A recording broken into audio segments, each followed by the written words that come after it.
Besok Saudara Hakim akan membacakan putusan pra-peradilan yang diajukan oleh Peggy Setiawan. Bagaimana lantas peluang dari Hakim akan menerima ataupun menolak gugatan Peggy Setiawan? Kita bahas bersama dengan kuasa hukum Peggy Setiawan, ada Muhtar Effendi dan juga ada anggota Kompolnas Yusuf Warsim. Selamat malam Bapak-Bapak.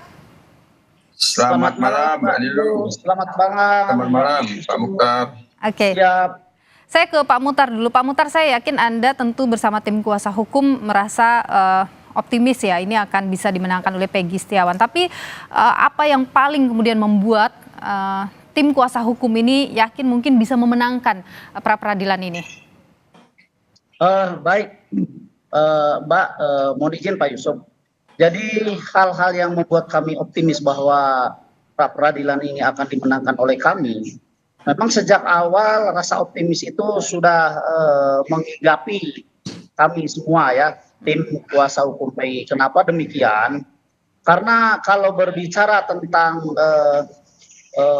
pelaku kan begitu, nyata-nyata klien kami Peggy Setiawan yang disangkakan, ditangkap dan ditahan oleh pihak kepolisian daerah Jawa Barat tidak berada di wilayah di mana terjadinya peristiwa pembunuhan di tahun 2016.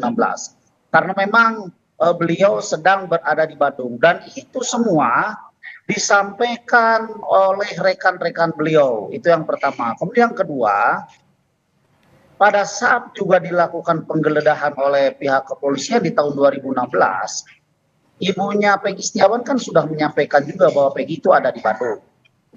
Kemudian yang selanjutnya, sampai saat kemarin selesainya, bukan selesai ya, sampai saat kemarin kita menyerahkan kesimpulan pun termasuk termohon dalam hal ini kepolisian daerah Jawa Barat menyampaikan kesimpulan dalam sidang pra-peradilan, tidak pernah kepolisian daerah Jawa Barat dalam hal ini penyidik menyampaikan baik secara real fakta di persidangan maupun secara tertulis tentang alat bukti yang berkenaan yang mempunyai hubungan langsung dengan tindak pidana yang dituduhkan oleh kepolisian daerah Jawa Barat kepada klien kami.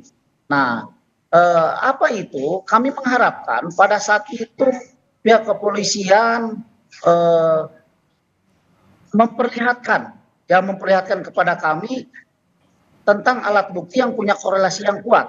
Karena ini kan sangkaan atau tuduhan yang dikenakan kepada klien kami kan pembunuhan. Oke. Ya, jadi menurut kami, mohon izin, menurut kami tidak hanya cukup dengan surat-surat, dengan keterangan ahli, kan begitu ya. Oke. Dengan bukti surat lain. Nah, kecuali mohon izin satu saja.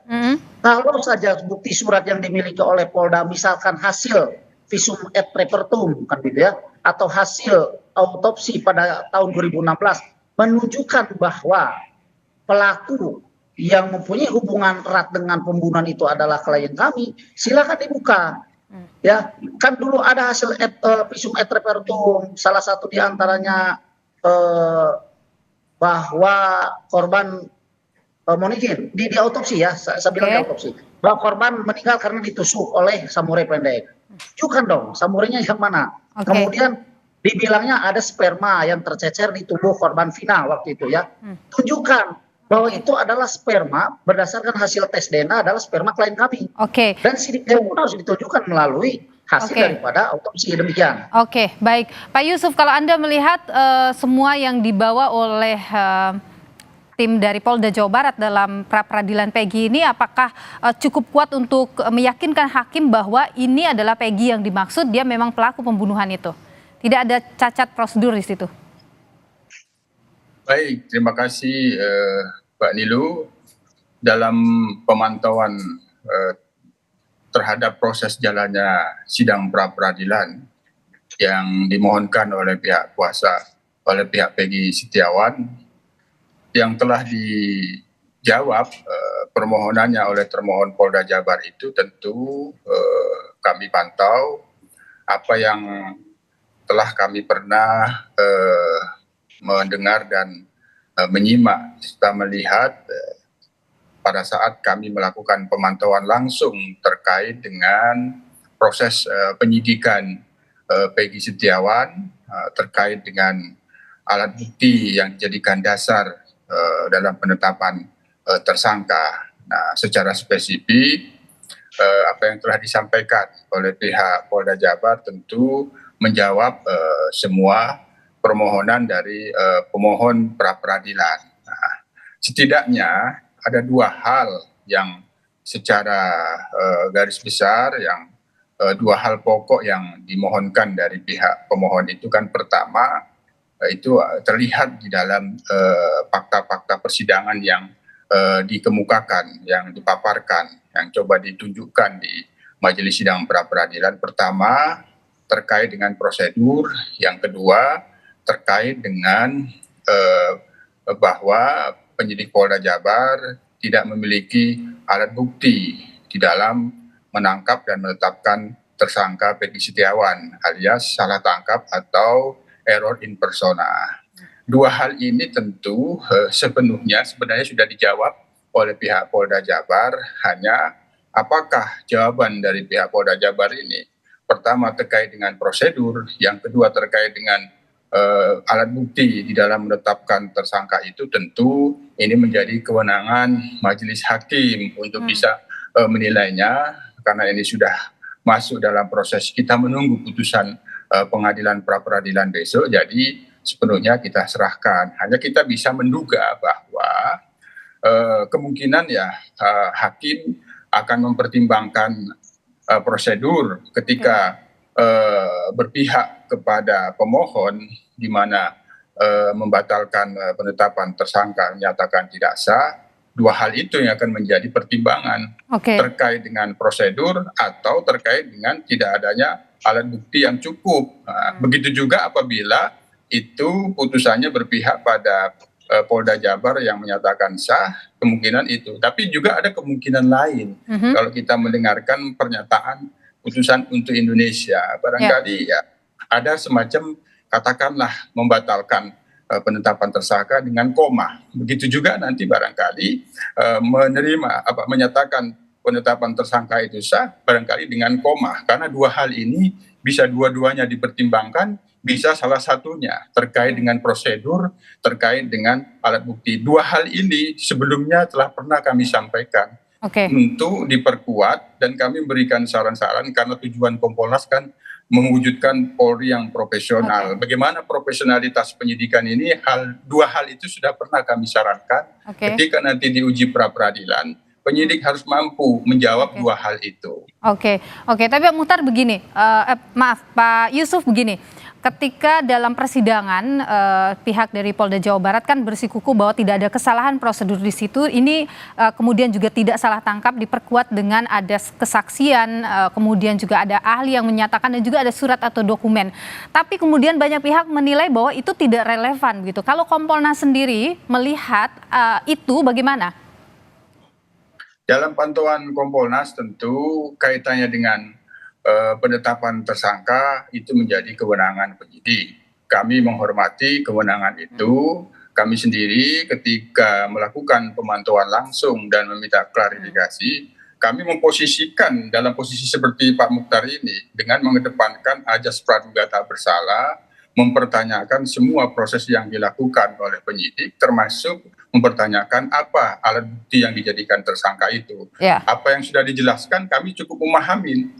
Kami cukup memahamin, adapun beberapa kelemahan-kelemahan yang kami lihat itu kami sarankan. Tapi itu aspeknya ada pada material. Nah, mungkin begini Mbak Nilu, kemarin itu penyidik sendiri, Polda Jabar sendiri kuasa hukumnya, berusaha untuk tidak menjawab terkait dengan aspek material yang itu sebenarnya oleh kuasa hukum Peggy menggali itu. Tapi inilah sepenuhnya menjadi majelis hakim. Apakah tidak adanya jawaban yang dimaksud oleh kuasa Peggy itu terkait dengan aspek material itu, ya itu tentu ada pada pertimbangan hakim nanti. Apakah itu sudah memenuhi jawaban atau tidak. Sementara dari aspek formil ya kami lihat apa yang dijawab oleh pihak Polda Jabar itu sesungguhnya kalau itu kaitannya dengan kompetensi absolut pra peradilan itu hanya kaitannya dengan aspek formil, sebenarnya sudah memadai. Jadi Kompolnas menilai sudah memadai ya untuk menetapkan ataupun menangkap Peggy Setiawan ini?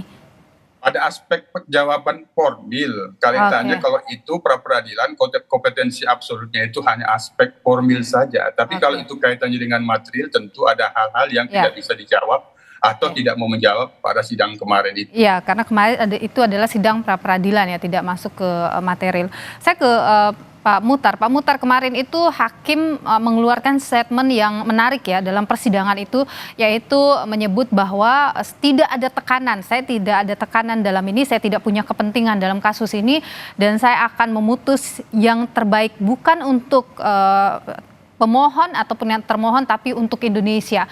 Apa dalam bayangan Anda kenapa hakim mengeluarkan kalimat itu? Baik.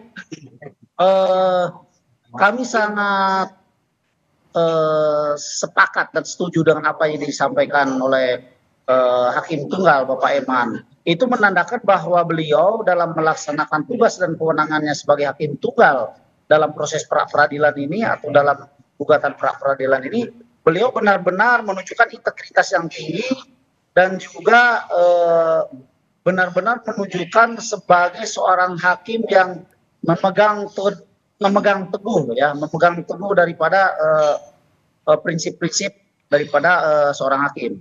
Nah, kami memang karena kan begini, kami mengira kan ini kan isu itu sangat luar biasa berkembang di luaran sana ya. Apalagi nanti mohon maaf banget kalau seandainya memang pada kenyataannya pihak kami adalah pihak yang dikalahkan begitu, ya diposisikan di tempat yang kalah. Isu ini kami yakin akan semakin melebar dengan dengan tuduhan-tuduhan yang begitu masif negatifnya, baik kepada hakim maupun kepada pihak kepolisian daerah Jawa Barat. Maka oleh sebab itu, untuk menepis itu, maka sedini mungkin Hakim Tunggal Bapak Eman menyatakan seperti itu, menyampaikan seperti itu. Kemudian izin Mbak Nilo, begini. Pada sidang pra peradilan memang seyogianya yang dikupas atau yang digali adalah tentang unsur formilnya, nah, begitu. Tetapi karena memang dalam hal kita menggali unsur formil begitu dalam dan begitu meluas, sehingga terimajinasikan bahwa unsur material pun akhirnya terbawa di dalam persidangan itu. Baik. Kenapa demikian? Mohon maaf. Singkat saja Pak Muhtar. Baik. Mohon maaf. Karena menurut kami polisi dalam hal ini kepolisian daerah Jawa Barat itu betul-betul melaksanakan tugasnya yang secara unprocedural. Ya, unprocedural. Kenapa kami bilang seperti itu? Jelas kok pijakan hukumnya. Ya, di tahun 2016 berarti pijakan hukumnya adalah Perkap nomor 14 tahun 2012. Baik. Di sana ada prosedur penangkapan. Pak Muhtar, saya tahan Anda di sana.